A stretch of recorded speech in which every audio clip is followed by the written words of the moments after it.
Assalamualaikum warahmatullahi wabarakatuh. Kembali lagi dengan saya, Bila Nurfadila.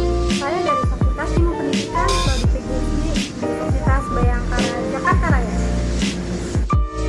Di video kali ini, saya akan membahas tentang sejarah Orde Baru.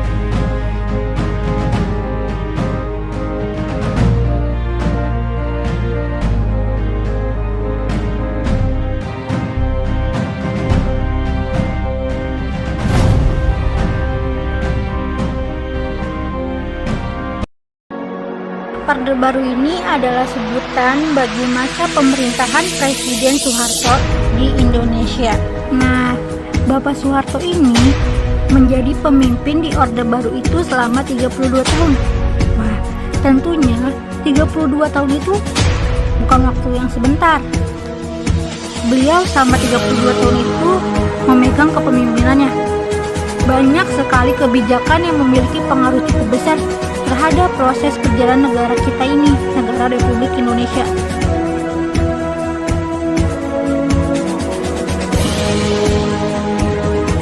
Di sini sudah ada kebijakan politik yang dikeluarkan pada masa Orde Baru.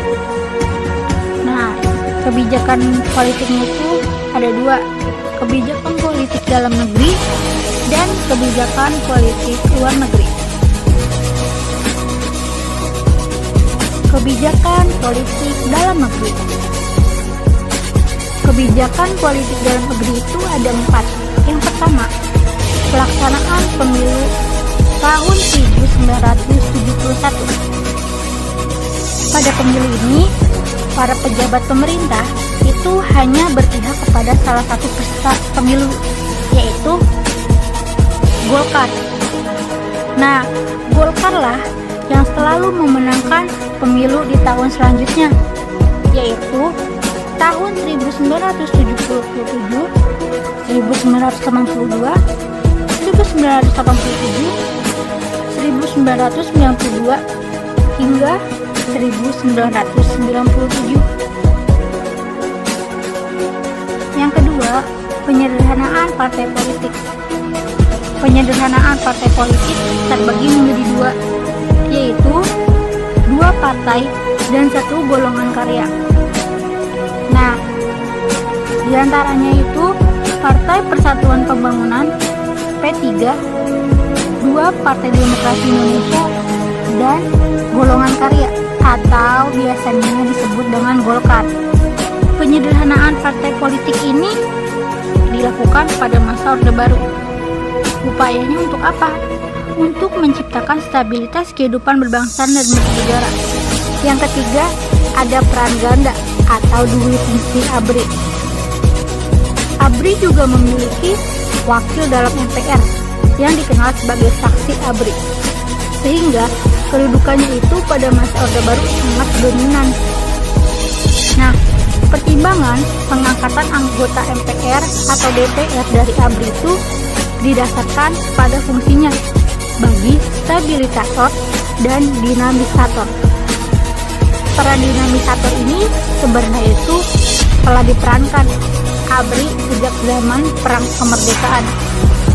Waktu itu, Jenderal Sudirman lah yang telah melakukan dengan penerusan perjuangan, meskipun pimpinan pemerintah telah ditahan oleh Belanda.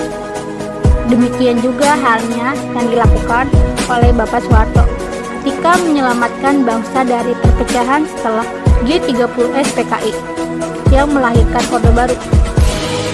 Nah, boleh disebutkan bahwa peran dinamisator telah menempatkan ABRI pada posisi yang terhormat dalam percaturan politik bangsa selama ini.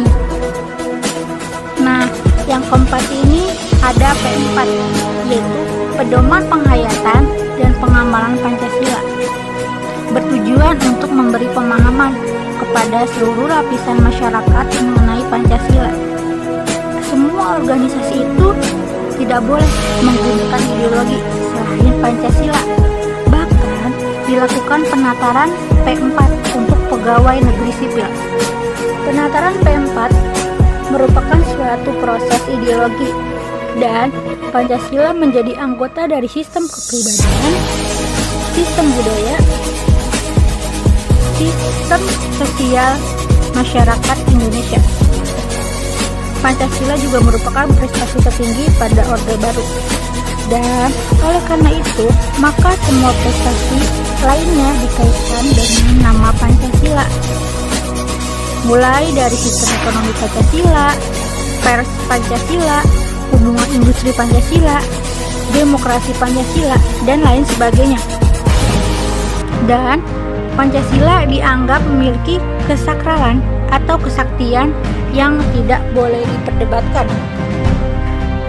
Selanjutnya ada kebijakan politik luar negeri. Kebijakan politik luar negeri pada masa Orde Baru, politik luar negeri Indonesia yang bebas sekali aktif kembali dipulihkan. Lalu MPR mengeluarkan sejumlah ketetapan yang menjadi dasar politik luar negeri Indonesia.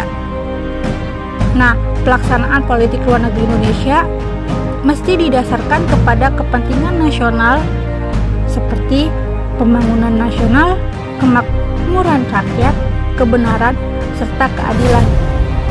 Nah, kebijakan politik luar negeri ini ada 3. Yang pertama, Indonesia kembali menjadi anggota PBB. Indonesia keluar dari PBB itu pada tanggal 7 Agustus 1965. Nah, keadaan ini mendorong Indonesia untuk kembali menjadi anggota PBB berdasarkan hasil sidang DPR GR. Nah, pada tanggal 28 Septembernya 1966, Indonesia resmi aktif kembali menjadi anggota PBB. Yang kedua, pemulihan hubungan diplomatik dengan Malaysia dan Singapura dan pemutusan hubungan dengan Tiongkok. Pada tahun 1965, terjadi konfrontasi antara Indonesia dengan Malaysia dan Singapura. Nah, pemulihan hubungan diplomatik dengan Singapura melalui pengakuan kemerdekaan Singapura, yaitu pada tanggal 2 Juni 1966.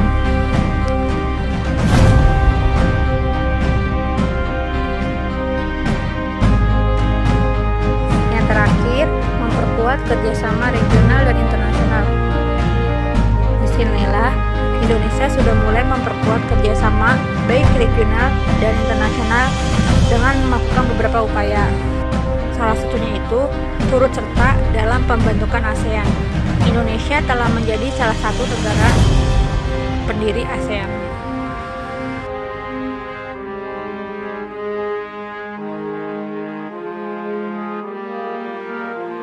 Selanjutnya ada kebijakan ekonomi pada masa Orde Baru. Pemerintahan Orde Baru memiliki slogan yang menunjukkan fokus utama mereka dalam memberlakukan kebijakan ekonomi, yaitu trilogi pembangunan. Trilogi pembangunannya ada 3. Yang pertama, pertumbuhan ekonomi yang cukup tinggi. Yang kedua, pemerataan pembangunan dan hasil-hasilnya yang menuju kepada terciptanya keadilan sosial bagi seluruh rakyat. Dan yang ketiga, stabilitas nasional yang sehat dan dinamis. Trilogi pembangunan dibuat karena Indonesia mengalami inflasi yang sangat tinggi pada awal tahun 1966, kurang lebih sebesar 650% setahun. Nah, ada beberapa kebijakan ekonomi yang dikeluarkan pada masa Orde Baru.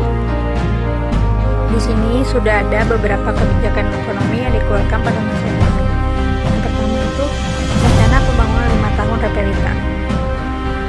Nah, pada bulan April tahun 1969, pemerintah itu telah menyusun rencana pembangunan 5 tahun atau Reperita yang bertujuan itu untuk meningkatkan sarana ekonomi, kegiatan ekonomi, serta kebutuhan sarana pangan. Nah, Reperita ini akan dievaluasi selama 5 tahun sekali. Dan yang terakhir yaitu Revolusi Hijau. Revolusi Hijau ini memiliki 4 usaha pokok. Yang pertama, intensifikasi.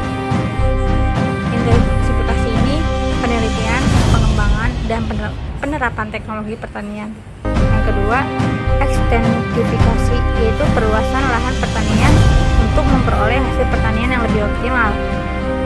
ketiga, diversifikasi. Nah, diversifikasi ini keanekaragaman usaha tani. Dan yang terakhir, rehabilitasi. Rehabilitasi ini pemulihan daya produktivitas sumber daya pertanian yang sudah kritis.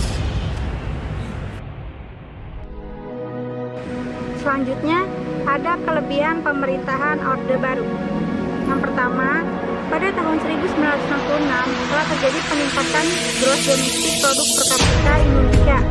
Yang kedua, berhasil merencanakan program keluarga berencana atau KB.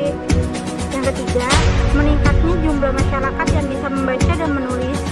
Yang keempat, angka pengangguran semakin menurun.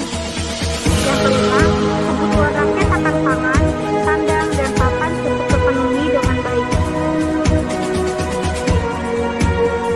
Kelebihan selanjutnya itu meningkatnya stabilitas dan keamanan negara Indonesia. Kemudian merencanakan program wajib belajar dan gerakan nasional orang tua asuh. Kemudian merencanakan dan mensukseskan rencana pembangunan 5 tahun atau Reperita. Dan yang terakhir, bekerja sama dengan pihak asing di bidang ekonomi dan menerima pinjaman dana di luar negeri. Itulah kelebihan pada masa pemerintahan Orde Baru. Tidak hanya kelebihan saja, pada masa Orde Baru ini memiliki kekurangannya juga. Nah, diantaranya pertama, maraknya praktik korupsi dan nepotisme di kalangan pejabat tinggi. Yang kedua, pemerintah membatasi media informasi dan kebebasan berpendapat, sehingga akan sulit mengkritik pemerintah. Yang ketiga, pembangunan sangat gencar, namun hanya berfokus pada kota-kota besar. Yang keempat, pemerintah mudah curiga pada organisasi. Kekurangan yang selanjutnya itu 5. Demokrasi tidak berjalan dengan semestinya. Yang keenam, kekuasaan yang berkelanjutan tanpa adanya pergantian pemimpin. Yang ketujuh, terdapat pelanggaran hak asasi manusia. Yang kedelapan, terlalu keras dalam masalah keamanan sehingga muncullah rumor penembakan misterius. Dan yang terakhir, tidak mampu mengatasi krisis moneter pada tahun 1997 sampai 1998. Sekian kekurangan dan kelebihan pada masa Orde Baru. Nah, itulah kelebihan dan kekurangan pada masa pemerintahan Orde Baru. Itu sekian dari saya. Kurang lebihnya mohon maaf. Assalamualaikum warahmatullahi wabarakatuh.